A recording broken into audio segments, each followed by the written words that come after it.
Tekniq, Oh yeah, thank you, man, for giving Gigo this opportunity.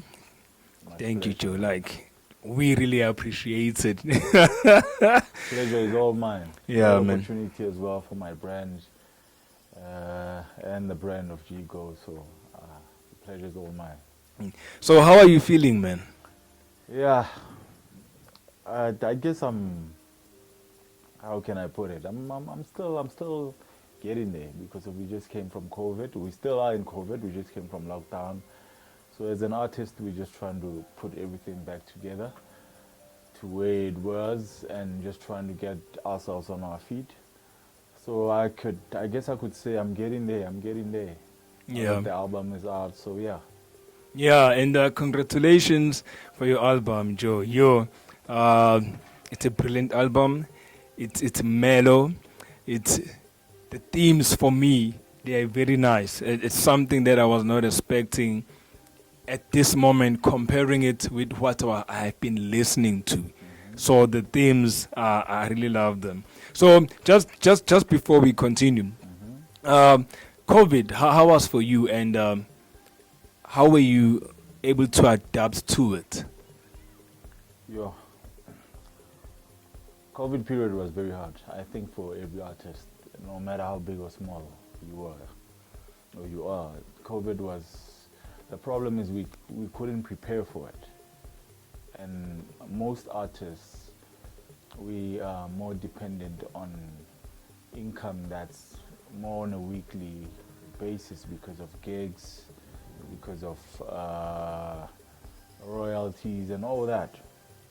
So for many of us who hadn't prepared for it, I mean, I had guys who had bought cars just a week before COVID was announced. You know, I mean, when you're looking at your prospect of how your year looks, you're like, I'll be able to manage paying for this car, paying for the rent, and doing this for my mom, my sister, my wife, or whatever the case may be. So just as soon as you had that planning and it was ready to execute it and go about it, COVID was announced that, hey, there's a new virus and we're going to have to shut everything down.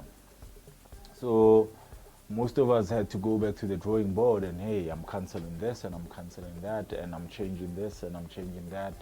I'm moving this around. So it was very hard to adapt. And the fact that music is a way for us to also cope beyond the financial side. We cope using music. Many of us artists, we use music to recreate our inner selves and share that with the people and embrace and deal with a lot of things. So when that was cut away from us, and no interaction with the fans now, no interaction with other musicians, the only thing that you had to do is check people on social media and interact there. That was also a huge part to adapt to. So it was very hard for me, especially. It came as a surprise. I had a lot of things planned out for 2020, which were postponed to this year, even the album itself. So I guess, like everything that happens in life, you have to learn to adapt or die, adapt or perish. So I was like, you know what, instead of looking at this in a negative view, in a negative context, why don't I take what's happening now and try to see what can I gain from it? What good can it bring to me as an artist, to me as an individual? So I kind of took that scenario and that situation as it happened, and I started picking out the positives and the good things that are coming from us being indoors and practically doing nothing. So as a musician, luckily, if you are one of the fortunate ones, you have your studio right at the behind in your bedroom, at the back door of your house or wherever it is. So you could just go there and start planning and making music and coping. And again, one of the good things that happened was the lockdown house parties, and so there was a bit of movement that helped us mitigate the stressful new situation we were introduced into. So yeah, I guess I can say we coped, man. I mean, we did our best, man. We did our best. Talking about your album, seemingly you had planned to release it like last year, 2020. You released it this year. before this album, you had Abstract Mood, which was released in 2016. Why the 5-year gap? Yo, I got that question actually from one of my followers. Like, why did you take so much time to release your second album? And to be truthful, it was more of life experiences. I had planned to release an album probably 2 years after Abstract Mood, maybe in 2018 or late 2019. And then life happened. Life happened, I had to postpone that. I had to focus on certain sectors of where my life is. I had to find balance in where my life is at that point because of life, and life things happened. So instead of focusing just on the music side of things, I said to myself, you know what, let's go do a little bit of soul searching on my side. Let's go do a little bit of self-introspection.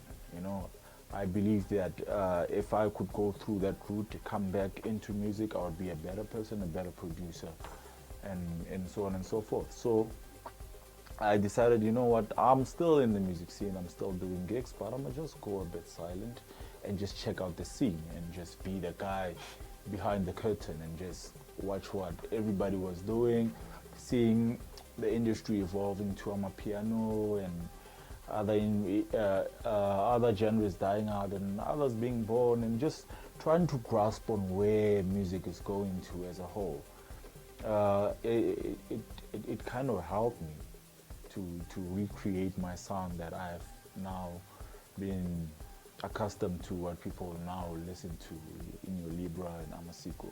So that 5-year gap was more of a self-introspection kind of thing that I had to go through and learn other things in life. You know, it's at the end of the day, we are musicians, but music is not the only thing that we do with our lives. So I took that gap just to, I'd say, to put it short, so self-introspection. So now, we didn't you feel under pressure within those 5 years when the sound was changing, Afrotech was taking the dominant stage, and mainstream amapiano were here, because Abstract Mood had a fusion of broken beat, Afro, and a bit of jazz. Yeah. So now, within those 5 years, didn't you feel under pressure that, hey, I need to adapt to this? Yo, my man, it's as an artist, I'd say you feel pressure 24/7 because the world is evolving so fast and everything is getting introduced, and it's these new apps, and it's this new this, and it's this new culture and this new trend. So there's so many things that are happening right in front of your eyes, and trying to adapt to everything is kind of hard. You end up losing yourself sometimes. So I kind of said to myself, you know what, let me be a learner with everything that's going on. Let me not try to, this is what I know, this is how I used to do things kind of guy. Let me be a learner. By doing that, I was more attentive to where the music is going and how it sounds like, and the elements of what makes music what it is today, what people dance to, what makes people happy, brings them joy. So I remember I took a time where I found a residency spot at Ayep Main Lane, and at that place I used to just play amapiano. People were surprised. I'm like, I did this deliberately because I knew by doing this I'd had to collect amapiano music, I'd had to play for amapiano crowd, and then I'd have to adapt to their energy and their feel and their vibe. By doing that, as a musician, I was learning. I just decided, you know what, let me learn from them, let me pick up this and let me pick up that. And then moving away from that, getting my gigs everywhere else, Newcastle, all over South Africa, I would play my sound. Your Afro house, your soulful house, your deep techish sound, your Afro tech, that's where people have grown to know me, and your broken beats. So by picking up what was happening in the amapiano environment and going out there and playing my sound, I was like, can I fuse this energy together? Can I fuse this and make my sound that I'm about to re-release relevant for someone who listens to amapiano as well as someone who listens to Afro tech or Afro house? which is a very difficult thing to do. But I was like, I came to a point where I feel like, okay, I've found enough info and insight about what I'm looking for, the research that I did. Let me see if I can experiment on this. And I did. And then here and there, you could tell that, okay, they can hear that you're changing your sound, but they're still not grasping what you're trying to do. And then I did a follow-up, and then people started understanding, oh, this is what Tekniq is trying to do. This is his new sound. And then I picked up from there. So it was challenging, but like I said, I just used that approach of, let me be a learner and watch what's happening instead of being reluctant to change, being reluctant to evolution and new trends and new vibes and saying, no, this is how we used to do things. No, then I was like, no, for this brief amount period of time, I'm going to sit back and be a learner and learn what's going on in the industry and then come back with a new feel. So now during that time, did it help you conceptualize the album that you've released, LIBRAH? Most definitely. That was the aim behind me doing that, actually. I was like, instead of coming back with another broken beat sound, the biggest challenge you find as an artist is you want to have this hit song or these hit songs that define you as an artist. And what the listeners tend to do is box you in that. This is who we know you as. And this is what happened with me with Broken Beats, where they started giving me titles like the King of Broken Beats. You know, it was an honor to be titled that, but I was very skeptical about that. I was like, if I'm not careful, this thing is gonna box me. It's gonna box me in where everything I do, people are gonna expect for me to live up to that reputation of the King of Broken Beats. They're gonna expect broken beats, and what if the industry changes into something else, and which it did. So I was like, that brief break helped me adapt into the new sound and recreate my brand into what it is today. So it kind of, as you say, that brief break kind of helped me recreate the sound that I released this year, even last year, even the year before, because I ventured into Afrotech, I think late 2018, where I released an EP called Origin. Before I even released an EP called Origin, my followers were like, we miss your broken beats, we miss your broken beats. I was like, you know what? Let me give these people what they want. I mean, I'm an artist who's here to serve the people. The people come first when it comes to my career. As much as I love my sound, I'm inspired more by what the people are looking for and what's happening around me. So I was like, okay, they're looking for a broken beat sound. Let me go back to the studio and work around it. I released an EP called Breaking Through, around about in 2018, in the mid of 2018. And I was like, okay guys, you said you want broken beat, there you go. There you go. I set you up with what you say you want. And then I was surprised by the response. I was like, okay, now this is funny. You guys said you want broken beats, there you go. But that's when I started to learn that, hey, sound has moved away from this.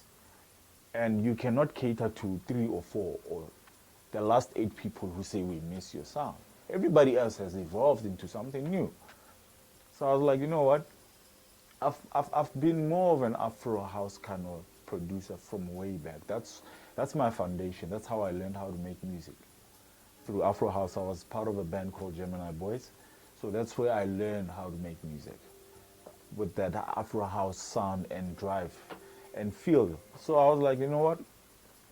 I got amapiano here because broken beat is not as relevant. It's only pleasing to the last 3, 4, 5 people who are asking for it. Everybody else has evolved. I got amapiano here and I got Afro house here. I ventured a bit into amapiano and played and did a couple of songs. And then I went into Afro house and Afrotech, and I went and I did a couple of songs. And then I found that, hey, this is where I think I got a stronghold. This is where I think my sound is more resonating. And even when I'm in the studio, I feel it more that side. Amapiano, I love it. But I love it when Kabza is doing it, when Maporisa is doing it, when MFR Soul is doing it. That's when I enjoy amapiano. For me, I could, but let me rather be here. And then I took that choice. And then that's when I kind of started planning everything, how am I going to introduce myself from the king of broken beats to the Tekniq that people now are listening to now, who released Amasiko, who released Transitions EP and all that. How am I going to go about that? And then I just started formulating EPs and I started releasing them, and then people started adapting to my new sound, and hey, luckily it caught the attention that I was looking for. Okay, so now when you've conceptualized the album, how do you decide which artist to work with? Because we have Miss J. I've never heard of Miss J before. Colbert, also I don't know him. And artist label, and who you featured on Amadlo's, one of my favorites, by the way. That's one of my favorites. And then you have Tiffany, whom you have worked with before. So how do you outsource?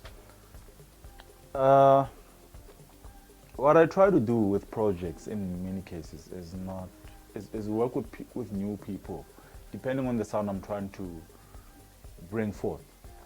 Because I'm a very observant producer and music listener as well, I'm a listener as well, I tend to listen to other artists as well and where they are good at, what's their strong points, and try to see if can I fuse this person with my new sound, can I fuse this one with the sound that I'm working on.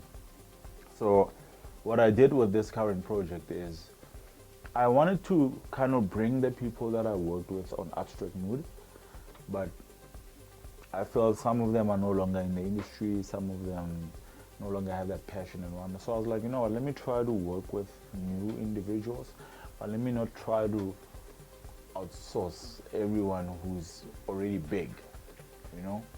Let me work with people who are upcoming. I think they're gonna give the project more life. They're gonna give it their best, knowing that they have to give it their best performance, because it might be a once-off opportunity for them in a sense. And people like Colbert, he's a new guy in the scene who's been doing great work with Dustino. He's been doing great work with your Chima, EFO Soul. There's a song that was trending last year in the deep house scene that he did with EFO Soul. That's where I actually heard this guy. I was like, wow, this brother of mine is very talented. I'd like to work with him. Artist Lab has been on the scene. I got an opportunity to remix a song for her. I think it was 4 to 5 years back. Luckily, we bumped into each other because I think she travels from here to London and she frequents. Sometimes she's here, sometimes she's in London. So luckily, we bumped into each other. And I was like, hey, let's jump into studio and work on something, because we never got a chance to finish the remix that we did 5 years back. Miss J, what I liked about Miss J is an upcoming Afro pop musician. She's a lady, she's got a beautiful voice, and what I liked about working with her is she's gonna bring a new feel to my sound. Because she doesn't really have that much of a deep house or Afro house background. She comes from the Afro pop and jazz feel. So as soon as I heard her voice, I was like, you know what, I'm inboxing her and I'm proposing a collaboration with her. So I kind of just experimented with a few people and, all right, this will work, this won't work. Me and Tiffany got a good relationship. She's all the way in America. I've always felt that her voice resonates with what I try to transcend in music. And she always understands what I do, from the keys to the beats, and she always delivers what I'm looking for. So I was like, this is one person that I need back in my album. And yeah, Napoleon is another good brother of mine, very talented guy. I would give Napoleon a beat tomorrow, he will have a song the next day. He also understands my sound. So I kind of pick people who also understand my sound. I worked with others because I worked with others as well, because LIBRAH had to be a 20-track album actually. So we cut it into 14, and we're gonna re-release the 6 tracks in what we wanna call the LIBRAH Deluxe version of the album, where we just add 6 more tracks. That's where you will find your complexities and other artists, so on and so forth. So that's how I was looking for something fresh, something new, and something that resonates with what I'm trying to do, and then just testing the waters, and whatever works, we build it from there. Now, when it's come to themes, because here you cover love, lyrically, the themes are love, African spirituality, and it's very motivational. Do you discuss the themes with the artist you're working with? Do you tell them, this is what I have in mind? Can we go in this direction? How do you go about that? The good thing about my music and how I make music is it already communicates with whoever is listening to on this is what this guy is trying to say. So all I did was send out the beats. And in the beats themselves, the artist could feel that this is what Tekniq would like. This is what Tekniq would love. This is what also resonates with what they are feeling at that moment when they're listening to that beat. It makes it easier for them to write to the beat. I feel that when you write, when you give an artist a song and then you start telling them the direction to where the song is going, you're limiting their mental capacity and their creative level. If you let them be themselves, they will give you their best version of what they could do with the beat. So that's what I did. I just gave them the beat. I'm like, do what you feel. And funny, each and every artist delivered according to the beat. With Amadlozi, your favorite track, with Artist Level, we actually started the beat from scratch. Like I said, I bumped into her and we're like, hey, let's work. And I started the beat from scratch and I said to her, what would you like to sing about? And she started singing Amatlos, you know, and I could feel where she was going at, and I picked up the energy and the musicality of how she was articulating the vocals. And I came in with the chords and I started building the track around his vocals. So I wasn't necessarily looking for a certain direction I wanted them to do. I just gave them the songs and they could feel that this is where we're going, and they delivered 100% on them. So this is my assumption, or this is what I got when I was listening to the album. It seems like there's a spiritual journey that you are on, because Children of Zion has that African spirituality thing, and then Trip to Mecca, which is part of the album, Pyramids, Amadlozi, Umoya, have their spiritual thing. I don't know whether you're on that part, but can you just talk about the spiritual part that you have currently, or that you had while you were creating the album? LIBRAH itself. Now I'm going to explain the project itself and how it came about.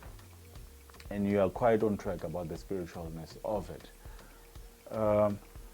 LIBRAH is an acronym. A lot of people associate LIBRAH with the star sign because I'm a Libra boy, born in October.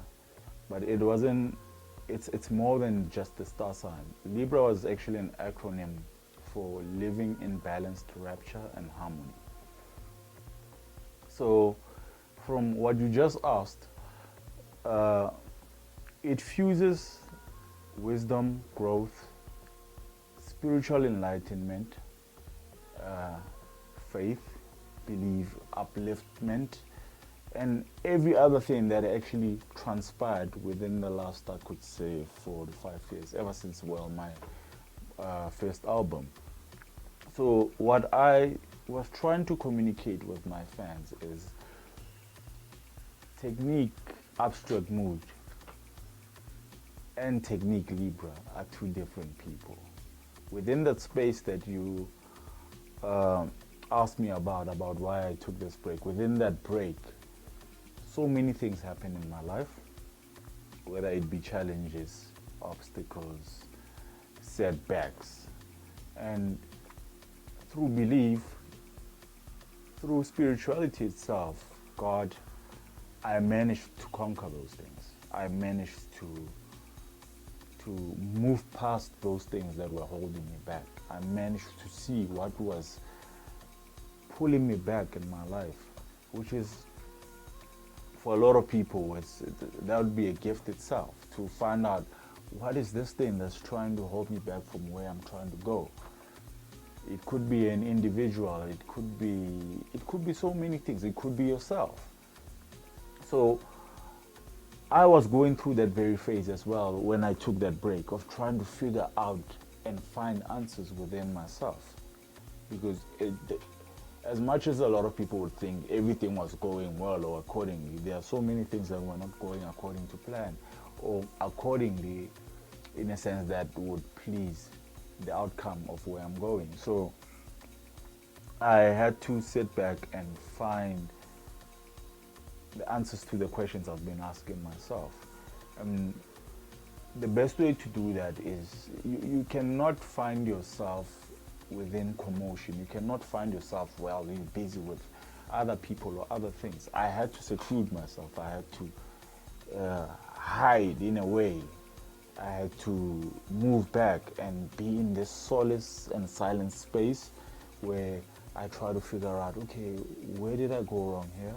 Why is this thing not working? What can I better in my life?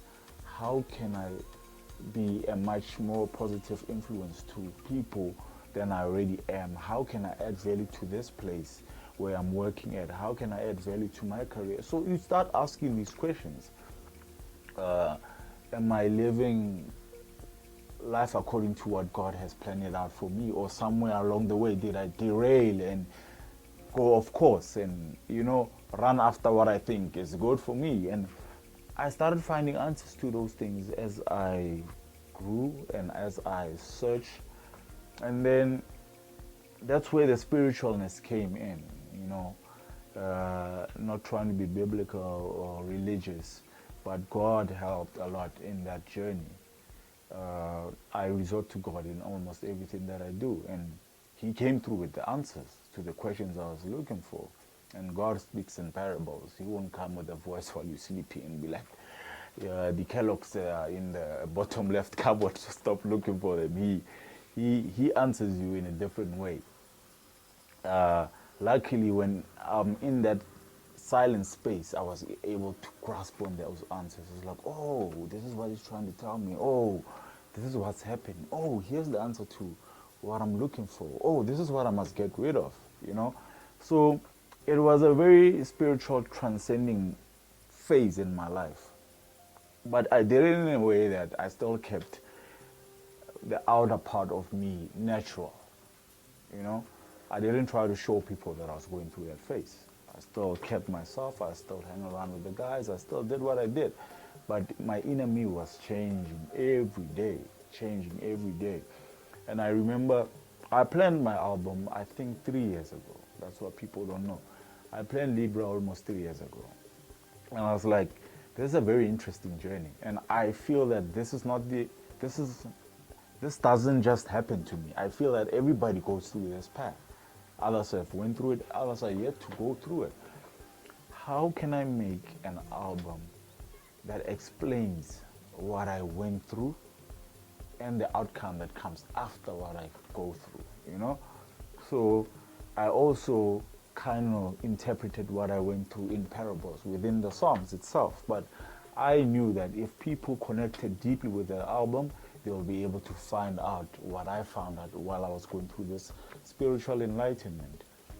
So your amasiko, umoya, all of those things, again, they came. Another thing that helped me in this journey is I started looking back. When I was looking for answers, I started looking back. And so African heritage helped me find myself. I started researching about where we come from, who we are as a people, I felt like we're too westernized. I felt like we're chasing a culture or a tradition that we don't fully understand and is not embedded with who we are. So I started researching about who we are as Africans, from the earliest of the Egyptian empires to where we are now. Of course, I didn't cover every research or every corner of who we are as Africans, but I tried to find answers to questions, and that kind of helped me find myself in a sense. So I was like, oh, this is who we are.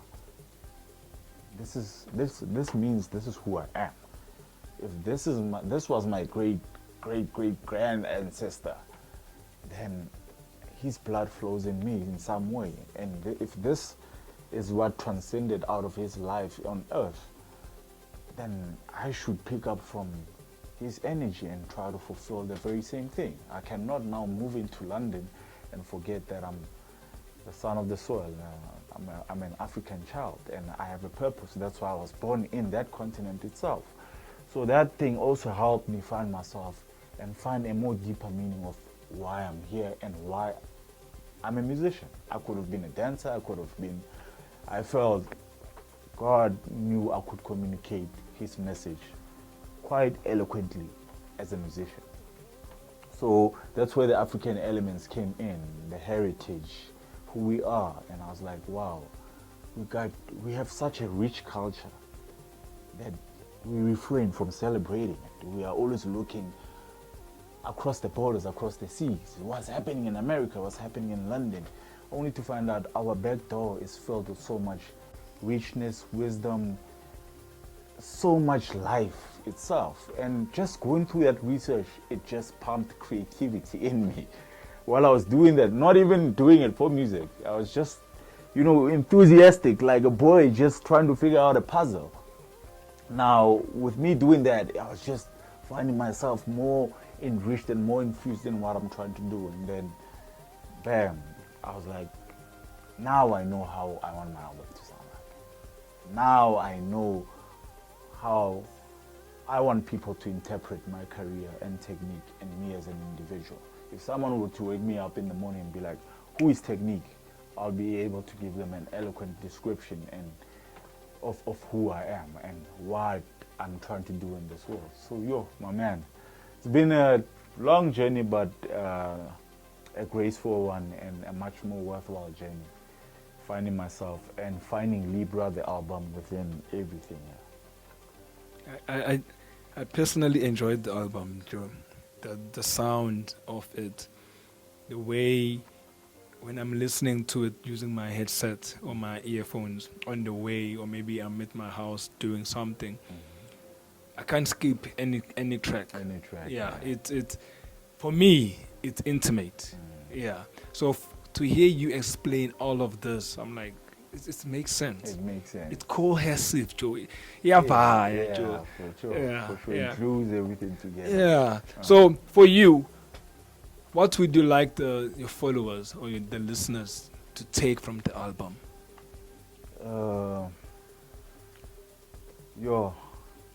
Everything that comes to them in feeling or in spirit while listening to the album, I'd want them to not ignore it. The album itself, even what you just explained, how we arranged it, the cohesiveness, how the build-up comes in, where it starts talking about you not giving up, and then the next thing it's love, and then the next thing it's spirituality, and then the next thing the energy of the beats. There's no vocals, and there's a part in the album where there's no vocals. It's just the energy, and that's where I'm saying to listeners, you sing now. I told you my message. Now you sing to me and put whatever you feel into these beats. And then the ending comes in with thank you and whatnot. So what I'd want for them to take away from this album, I was aware while making these songs how all these songs evoked certain emotions in me. And like I said while I was explaining what LIBRAH is about, is that I figured that we as Africans have a tendency of running away from who we really are and look beyond the borders and look beyond the seas, try to find answers while the answers are at the back door. How we could get better at doing that is start respecting what we feel inside. Africa is embedded in spirituality. We function in a higher vibration than most nations, if I could even, to be honest. But we've neglected that power, that skill from our amadlosi, our ancestors and our rituals, and we've neglected that thing. We now function with what we hear and what we see, and this is why most of us are lost. So with this album, I try to train people to see this emotion the song is giving you. Listen to it. Don't think it's just an emotion. Don't think it's something that comes and it passes and you forget and you are back to. If this song is inspiring you to change a certain part of your life, listen to it. Play it again and ask yourself, why is this song making me feel this way? And adhere to that feeling. Because that's how Africans used to live, and that's how they used to respond to nature and everything around themselves. They used to look at a tree and feel something, an energy, a transcendent source from the tree, and be like, this tree doesn't want to be touched. It wants to be left alone and just trimmed, and it will give us a shade for the next 100 years. And they would do that, and the tree would do exactly that. That's how Africans could communicate with animals, the sea, the water, the sun, and everything, because of what we felt inside. So I knew how I created that album is going to create a lot of emotion to the listener. So what I want from the listener is to not neglect that emotion, to take that emotion, adhere to it, and do something to this world according to whatever that emotion wants out of it. I know there's no anger there. I know there's no confusion in that album. There's free, there's hope, there's joy, there's let me be a better person, there's let me love my neighbor much more better, let me influence this world so tomorrow it's a better. There's all those positive emotions. So I was like, I know they're gonna feel this. I know it. I felt it. When I was done composing the album, I locked myself in the studio and I played it from track 1 to 14 almost 5 times. And I got to a point where I couldn't even believe that I made that album. I was like, no, man, this thing is... And you get to certain tracks and tears just start falling. And I'm not even feeling sad. And I'm not even feeling... I couldn't even understand the feelings that were inside me. I was like, I know people are going to feel this. I want them to take this feeling, adhere to it, and live it out. And then let's see where it goes from there. So to answer your question, my man, that's what I want from people. Whatever they feel. I've had people already. This album has been 2 weeks. It's going for the 2nd week now. It's been a week since it came out. I have already inboxes of people telling me it's changing their lives. Literally, I had a boy telling me he went through a breakup, and while walking home, he was thinking of taking his life. And he played LIBRAH. And he started crying, and he just started finding meaning to the song itself. And he was like, no, man, I can't kill myself over this. I'm better than this. I'm going to conquer this. He wrote it literally sharing my album, and he wrote the story. And I answered him, I was like, you felt the exact emotion that I felt while creating that song. Because I was also defeated by something.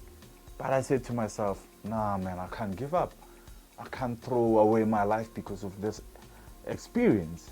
I'm a better person. Now I know better. I'm wiser. And I created that song. Look at that boy felt the very same thing that I felt. And another one wrote me on Twitter yesterday. It's like, this album is changing my life. So I'm starting to pick up that, oh, that thing is actually happening. Those feelings I'm talking about, they're actually feeling it.